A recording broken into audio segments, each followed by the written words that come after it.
Speaker, on Thursday, 22nd May 2025, the Nsawam-Adoagyiri municipality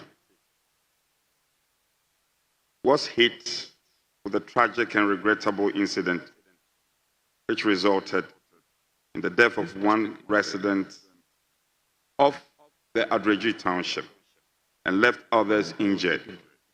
Several properties were vandalized indiscriminately, and some of those scenes were recorded by terrified onlookers.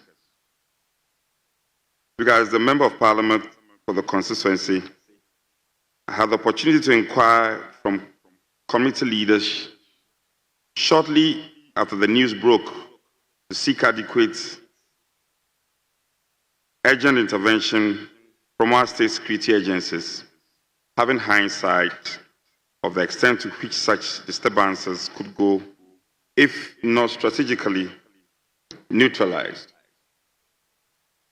In the same regard, Mr. Speaker, I make these statements as an urgent call for intervention by the state security forces and related agencies, the Ghana Police Service, the National Security, and the Ministry of Local Government, Chieftaincy, and Religious Affairs, to help bring this sporadic outbreak of violence to a definite end.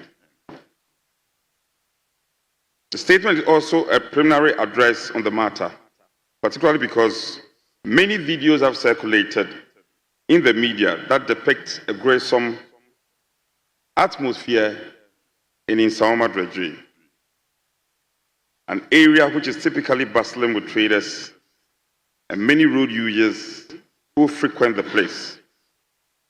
Mr. Speaker, it is important, therefore, to give some sense of the situation to the residents and public who have seen the videos of violent activities in Adoagyiri. Speaker, while causes are yet to be fully verified,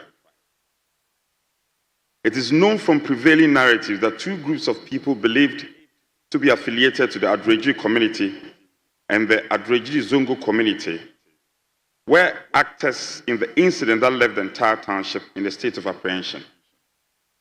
Several people were injured. Vehicles, stores, and shops were vandalized, and others set ablaze in what appeared to be a retaliation from one group after an earlier incident. All these owing to long-standing differences between Adoagyiri and Adoagyiri Zongo natives. It is believed that this spark of tension can be traced to events that took place a week prior to this very mishap. I was informed that a small group of unidentified people attacked a young man in the township, which began a chain of retaliation. Given their individual affiliations with the larger factions of the community, the heated engagement elevated to a full-scale conflict that has now brought about the death of a young man. Mr. Speaker, it is worth noting here that these conflicts stem mainly from chieftaincy disputes that are ongoing in the area. It is indeed true that Adoagyiri Township has been unfortunately occasioned with chieftaincy disputes in the past, though not all the events turn out as open conflict. Various notable activities as far back 2007 contribute to the growing differences between the groups. We recall just 2 years ago in August 2023, 2 people were killed in the township on chieftaincy disputes. The Ghana Police Service, through its police command, and then Nsawam-Adoagyiri municipality, moved in great numbers to prevent the conflict from claiming more lives at the height of the tensions. Speaker, these heinous acts have been condemned consistently by all stakeholders. As members of Parliament, as a House, it is our duty to deliberate these matters not only in the context of an ongoing spillover of chieftaincy disputes, but also a governing body that assesses the root causes and put measures in place to prevent them from taking shape. These measures will emanate from our debates and through collaborations with the state security agencies as well as the ministry responsible for chieftaincy and religious affairs.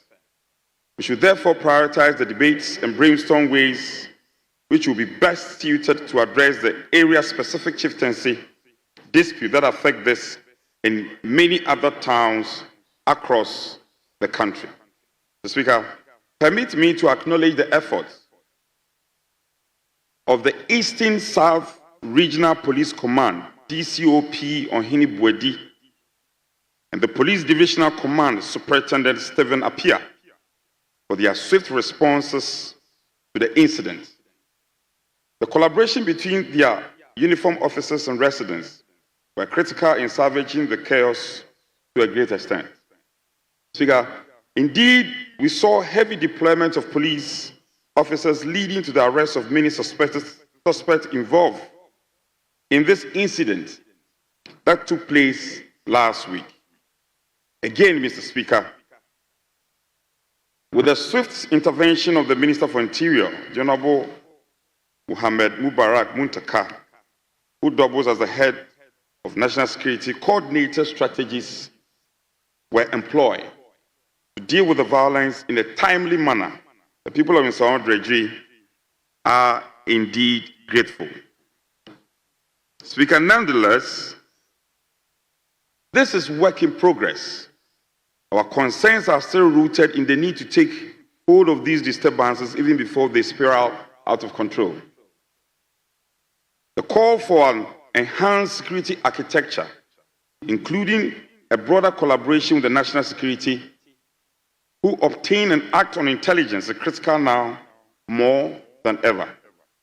Speaker, the trend suggests that we also need to take a forceful approach to rid the community of these volatile security threats in Nsawam-Adoagyiri and in other parts of our beloved country. The Speaker, through this August House, I earnestly call on all residents to exercise restraint and uphold the rule of law. Let us not forget that we are one people and the peace and stability of Nsawam-Adoagyiri is our collective responsibility.